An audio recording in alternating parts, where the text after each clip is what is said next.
Assalamualaikum warahmatullahi wabarakatuh. Nama saya Zalfa Hara Jasmine, biasa dipanggil Jasmine.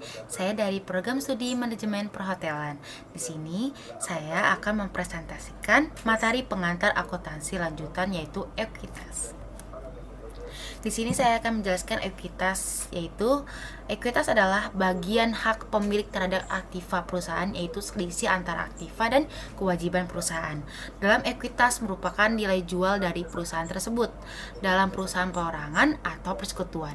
Ekuitas pemilik seringkali dipecah menjadi akun yang berbeda untuk mencatat nilai sisa ekuitas pemilik dan pengambilan yang pribadi. Nah, badan organisasi bisnis mempunyai 3 bentuk utama, yaitu ada perusahaan perorangan, persekutuan, dan perseorangan terbatas. Di sini saya akan menjelaskan dari perusahaan perorangan. Perusahaan perorangan yaitu perusahaan yang dimiliki oleh satu orang. Biasanya perusahaan perseorangan dimiliki oleh keluarga. Dalam kasus bentuk perusahaan adalah perseorangan, maka ekuitas perusahaan disebut dengan ekuitas atau modal pemilik. Kedua, persekutuan.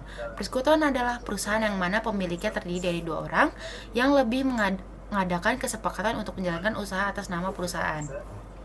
Orang-orang yang menyetorkan modal ke persekutuan atau firma ini disebut dengan sekutu, sehingga modal persekutuan atau firma disebut dengan ekuitas atau modal sekutu. Terakhir ketiga, yaitu perseorangan terbatas. Perseorangan terbatas adalah bentuk perusahaan yang kepemilikannya terbagi atas sejumlah saham. Dengan demikian, pemilik dari usaha perseorangan adalah lebih dari satu dengan jumlah kepemilikannya tercermin pada jumlah saham yang dipegangnya. Nah, di sini saya akan menjelaskan ekuitas pada perusahaan perorangan. Pertama, yaitu mencatat penyetoran ekuitas. Contoh, Ibu Zohrar menyetor modal ke dalam perusahaan berupa kas sebesar 25 juta dan peralatan 5 juta. Ayat jurnal yang dibuat sebagai berikut, yaitu kas. Saya akan menjelaskan kas. Kas yaitu aset keuangan yang digunakan untuk kegiatan operasional bisnis. Terdapat sebesar 25 juta yang masuk ke debit.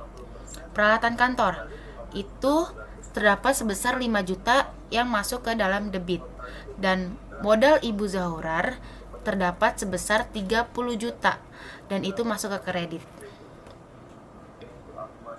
Kedua, mencatat prive. Ibu Zohrar mengambil kas untuk membayar biaya perawatan adiknya sebesar 250.000. Ayat jurnal yang dibuat adalah prive. Prive adalah pengambilan dana oleh pemilik perusahaan. Terdapat sebesar 250.000 itu masuk ke dalam debit. Kas. Kas terdapat sebesar 250.000 dan itu masuk ke kredit. Kedua, ekuitas pada persekutuan. Yang pertama yaitu mencatat penyetoran modal. Ibu Zohrar, Moesa, dan Jaden sepakat mendirikan persekutuan dengan nama Firma Smith.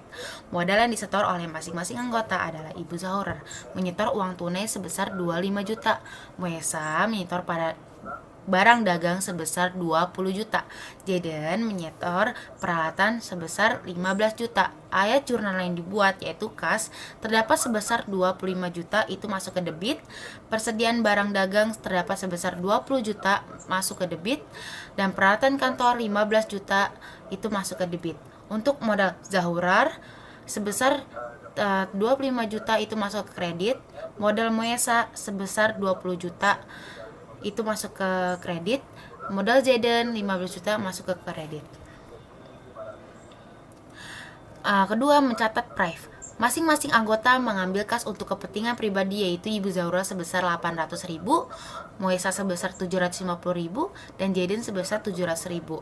Ayat jurnal sebagai berikut, yaitu prive Zohrar itu sebesar 800.000 itu masuk ke debit. Prive Moesa sebesar 750.000 itu masuk ke debit.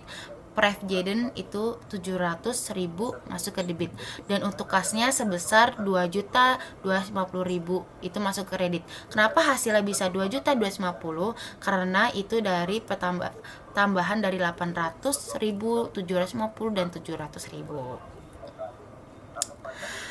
Ketiga, ekuitas pada perseorangan terbatas. Yang pertama yaitu mencatat penyetoran modal.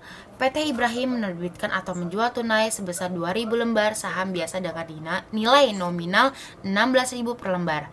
Harga saham biasa pada tanggal tersebut adalah 20.000 per lembar. Ayat jurnal sebagai berikut adalah kas. Di sini kasnya terdapat sebesar 40 juta dan ini masuk ke debit.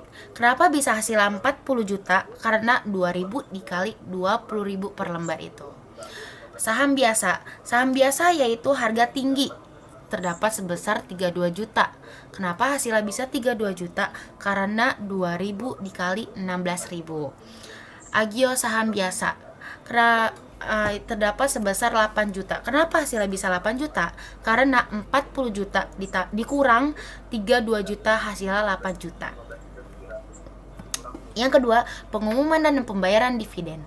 Pada tanggal 14 Februari 2002, PT Zaura mengumumkan pembagian dividen sebesar 2 juta. Pembayaran dilakukan pada tanggal 2 Mei 2002. Ajunan sebagai berikut. Tanggal 14 Februari, laba ditahan. Laba ditahan yaitu laba yang tidak dibagi. Terdapat sebesar 2 juta. Itu masuk ke debit. Untuk hutang dividen, utang dividen adalah bagian dari laba perusahaan yang diputuskan untuk dibagikan kepada pemegang saham. Terdapat 2 juta. Itu masuk ke kredit. Untuk tanggal 2 Mei, utang dividen terdapat sebesar 2 juta, itu masuk ke debit, dan kas terdapat sebesar 2 juta, dan itu masuk ke kredit. Sekian dari presentasi saya. Semoga kalian memahami apa yang saya jelaskan di materi ini. Kurang lebihnya mohon maaf. Wassalamualaikum warahmatullahi wabarakatuh. Dadah.